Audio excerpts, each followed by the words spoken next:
Seguimos con María Victoria Rodríguez. La profesora María Victoria es psicóloga de la Pontificia Universidad Javeriana, con maestría en bioética de la Universidad del Bosque. Cuenta con otras especializaciones relacionadas con aspectos sociales comunitarios. Actualmente es profesora titular de la Universidad del Bosque y presta sus servicios en la Facultad de Psicología y en el Departamento de Bioética. Buenas tardes para todos y todas. Este trabajo lo hemos venido desarrollando con la profesora Gilma Rodríguez, quien también pertenece al Departamento de Bioética. Nuestro interés ante todo es trabajar sobre aspectos que uno dice, con tantos adelantos tecnológicos y tantos adelantos científicos, ¿cómo es posible que al momento actual, en las situaciones cotidianas, no sepamos convivir los unos con los otros? Esta tarde queremos referirnos ante todo a la violencia sexual contra las mujeres en el conflicto armado colombiano. Y lo estamos viendo como un desconocimiento de su dignidad. Mirando este es un trabajo que está incipiente. Nuestro interés es profundizar en el tema y lograr a trabajar aspectos prácticos que realmente nos ayuden a superar esa agresión de la que se ha hablado tanto hoy y saber que así como existe la agresión, también tenemos la capacidad de construir, la capacidad de reconocernos unos con otros y la capacidad de superar este tipo de situaciones que son tan supremamente dolorosas. Nosotros veíamos que lo más grave de la situación con relación a las mujeres es que se ha dado a través del tiempo y a través de toda la historia de lo que reconocemos como humanidad. Nosotros, a diferencia de otras especies, tenemos la capacidad de revisar nuestro pasado, de ver qué ha acontecido, de ver cómo se ha ido construyendo y cómo nos hemos ido construyendo. Y desde ahí nosotras observábamos que la mujer a través del tiempo ha sido botín de guerra y se ha utilizado, como esta mañana cuando el profesor Solbach mostraba las tragedias griegas, para moralizar al ejército. También después, en otra de las conferencias nos decían, una de las soluciones al terminar la guerra era el intercambio de mujeres, creo que cuando se hablaba de los esquimales, ¿sí? Entonces ahí miramos que hay algo que tenemos que revisar por qué, siendo la mujer dadora de vida, pues junto con el hombre, pero realmente nosotras en un momento dado engendramos los hijos, aunque la biotecnología pues ya permite que esto se haga por fuera, ¿por qué en un momento dado hemos sido sometidas y de una manera tan supremamente agresiva y hemos sido desdibujadas frente a todas las potencialidades que tenemos?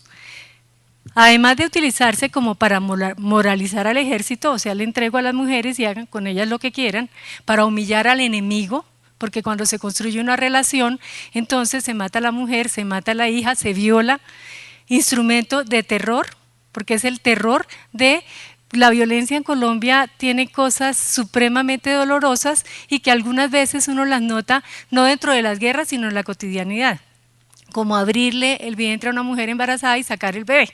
Son cosas que uno dice, bueno, pero está bien, es una cosa supremamente dura, que la podemos hacer, como también podemos crear vida, como también podemos ser solidarios, como también podemos manejar otra serie de aspectos que ahora que nos comentaba el doctor que acaba de terminar su ponencia con relación a Freud y el psicoanálisis, nos decía, bueno, pero definitivamente dentro de todo eso nosotros también tenemos la capacidad de transformación. Tenemos la idea de la vida y también tenemos la idea de la muerte. La mujer se ha utilizado como instrumento de terror para someter al enemigo y como táctica de guerra. Y esto que estoy nombrando, pienso que a cada uno de ustedes les ha ido trayendo recuerdos de las noticias que salen en los periódicos, de las guerras que hemos tenido durante el siglo XX, de las guerras que se están dando ahora desde las posiciones islámicas. Entonces, quisimos retomar algunos estudios que se han venido haciendo sobre la violencia sexual contra las mujeres y hemos encontrado, pues primero, que muchas veces ni siquiera se hace visible. Es algo que es oculto, es algo que simplemente no sucedió, es algo que está ahí guardado. En la expresión de Muñoz y Aranda, que son de la Universidad de Manizales, comentan: se evidencia la precaria protección que se le otorga a la integridad sexual de la mujer y la inconsciente jerarquización de que son objetos las conductas ejecutadas en el contexto de los derechos humanos. Se desconoce la posición de vulnerabilidad en la que se encuentra la víctima en estos casos y se omiten las motivaciones de los actores armados al considerar que estos delitos no hacen parte de la actividad bélica, sino que constituyen episodios aislados que no ameritan un tratamiento especial por parte de los órganos encargados de impartir justicia. Entonces, desde ahí, algunos de esos estudios muestran cómo del 2001 al 2009, en 407 municipios, la fuerza pública, la guerrilla y los paramilitares fueron violentos y ejercieron una violencia directa contra las mujeres. De acuerdo como ustedes pueden mirar ahí, en promedio al año 54.410 mujeres fueron víctimas directas de algún tipo de violencia sexual, 149 diariamente y 6 cada hora.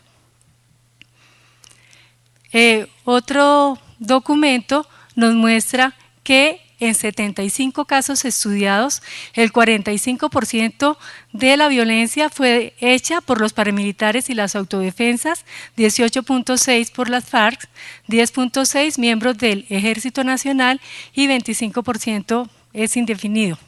Y también un 5.3% por otros. Entonces estamos viendo acá que es algo persistente, que es algo que se mantiene y que es algo que tenemos que empezar a trabajar y contrarrestar. Otros estudios nos dicen cómo las mujeres y las niñas también en esa violencia la fuerza pública trabajó, hubo 49 casos de la fuerza pública, 41 de grupos paramilitares, 5 de grupos guerrilleros para un total de 95. Entonces nosotros mirábamos, bueno, ¿y qué tipo de violencia sexual se está ejerciendo? La prostitución forzada. Ustedes saben cómo las niñas en un momento dado son sacadas de las familias campesinas, un muchacho o una niña son llevados al conflicto del que no quieren ser parte, otras porque son entusiasmadas en el enamoramiento de las personas que están siendo parte de estos grupos y sencillamente llegan con la ilusión de poder encontrar algo diferente a lo que pueden estar viviendo corrientemente.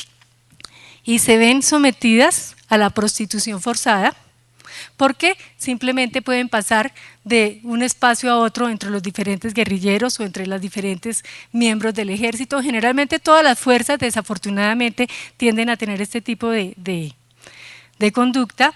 Al embarazo forzado, una de las situaciones más difíciles que hemos vivido es cómo las denuncias llevan a que niñas muy jovencitas, 13, 14, 15 años, han tenido que abortar. Primero quedan embarazadas, después hay aborto obligatorio, tienen que tener esterilización forzada, porque aunque quieren mantener su niño, de todas maneras son utilizadas también los servicios domésticos. Entonces, como decía el doctor Solbach esta mañana, necesitamos ahora otro tipo de cocineros, ¿sí? No sé si yo le entendí bien lo que estaba diciendo, pero yo entendía, sí, las mujeres somos sometidas muchas veces a que tenemos que hacer todos los oficios domésticos en estos tipos en las guerras que se dan. Y también la regulación de la vida social, eso se da muchísimo. Usted no puede salir después de las 10 de la noche, entra acá, no puede hablar con otra persona, ¿sí? Muchas veces esas situaciones que se dan en muchas tribus y en aspectos tradicionales como la oblación del clítoris, tiene que ver con que la mujer no sienta deseo, con que la mujer no pueda escaparse con otro, con que no tenga esa sensibilidad. Y nosotras, dentro del trabajo que estamos realizando, decimos, todo esto que le sucede a las mujeres está afectando porque hay un desconocimiento de su dignidad humana. La dignidad está relacionada con el merecimiento, con lo valioso, con lo apreciado. Cuando nosotros tenemos este tipo de actuaciones que lesiona de una manera tan profunda al otro, estamos olvidando totalmente ese merecimiento, ese aprecio y esa relación del otro como un igual. Frente a la dignidad, desde la bioética hay muchos debates y dentro de ellos se tienen diferentes teorías de la dignidad. La teoría premoderna está más asociada a que el hombre es digno porque es imagen y semejanza de Dios. Y desde ahí hay una mirada antropocentrista que ubica al hombre en esa posición especial por ser semejante a Dios. La modernidad dice la dignidad humana es intrínseca a la especie humana. Kant dice el hombre es un fin en sí mismo y debe ser tratado como tal y no meramente como un medio. En este caso, nosotras miramos el principio de dignidad como la propiedad en virtud de la cual los seres poseen un estatuto moral. Comentaban en las conferencias anteriores que ese ser moral era una parte, es una impronta de la especie. No hemos podido comprobar que las otras especies puedan tener ese estatuto moral, aunque en este momento se está cuestionando si sí lo tienen o no. Pero desde esta mirada, todos los seres humanos somos seres morales. Y dentro de esa moralidad, en las dimensiones de la dignidad humana, de lo tratado con Kant, implica el respeto, autoestima, el ser tratado como un fin en sí mismo y la autodeterminación. Esa parte de la autodeterminación nos parece muy importante porque es la que le permite al ser humano disponer de su propio destino. Para que yo pueda disponer de mi propio destino, tengo que conocerme, tengo que reconocer mis cualidades, tengo que reconocer mis potencialidades destructivas, como nos decía hace poco el profesor, en el sentido en que ese conocimiento me permite transformarme, ser diferente y saber cuál es el destino que yo quiero. Hablando desde la bioética, el destino es que todos podamos tener una mejor calidad de vida y que todos en un momento dado respetemos la vida nuestra y la de los otros en todos los contextos. También nos dice que esa autodeterminación tiene la capacidad de trabajar en los fines y valores comunes. Y aquí, en esta propuesta de este seminario, de lo que estamos trabajando hoy y mañana, nuestra idea es qué valores comunes queremos trabajar. Queremos una terminación de la guerra que hemos sentido que es supremamente destructiva para todos. Queremos consolidar una paz. Sabemos que se da en medio de conflictos, pero ¿cómo podemos nosotros generar ese tipo de procesos? Y uno de los aspectos fundamentales es reconocer a la mujer en su dignidad.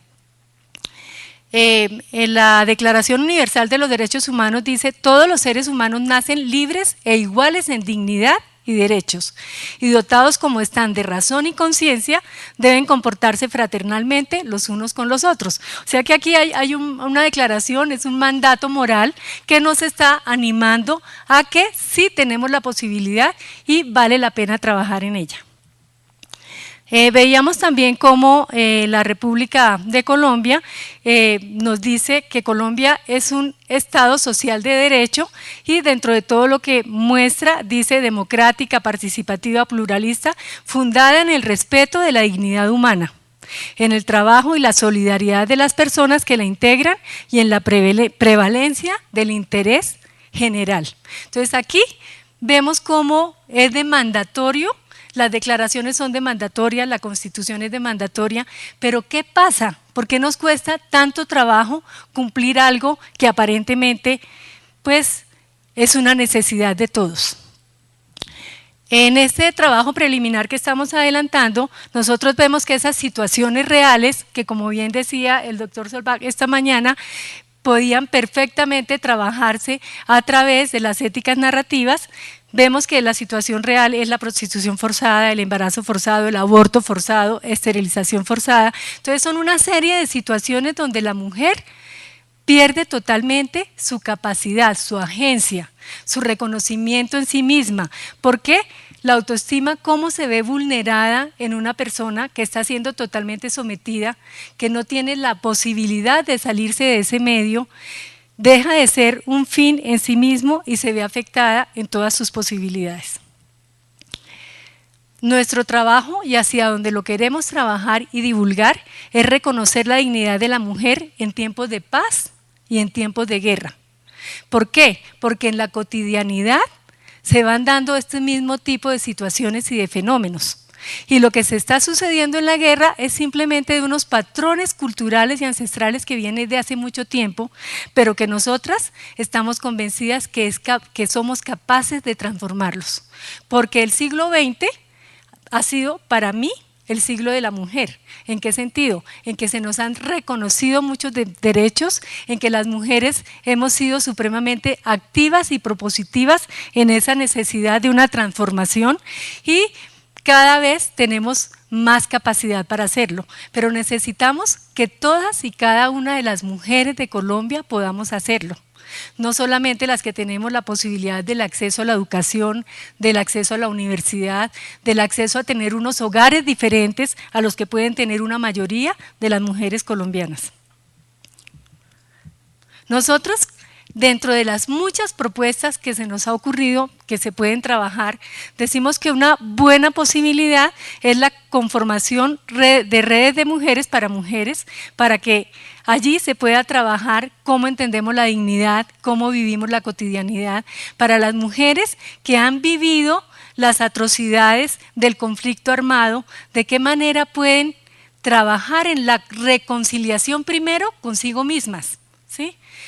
Porque generalmente las víctimas se sienten culpables y nosotros veíamos que dentro de esos espacios la ética narrativa puede ayudar. ¿En qué sentido? En que como esta mañana se comentaba, lo comentaba el doctor Echeverría, él decía, hay necesidad de tener una memoria. Y una memoria basada en la verdad. Y nos comentaba que esa verdad podía ser objetiva y también subjetiva desde la manera como cada una de las personas había vivido esa realidad.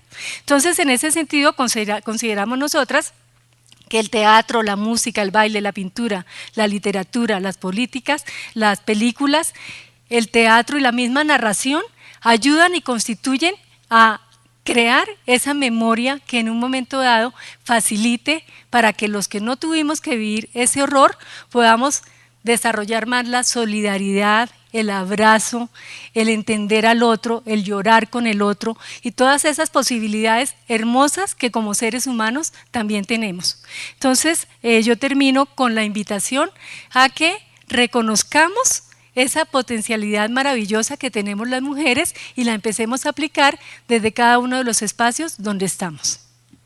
Gracias.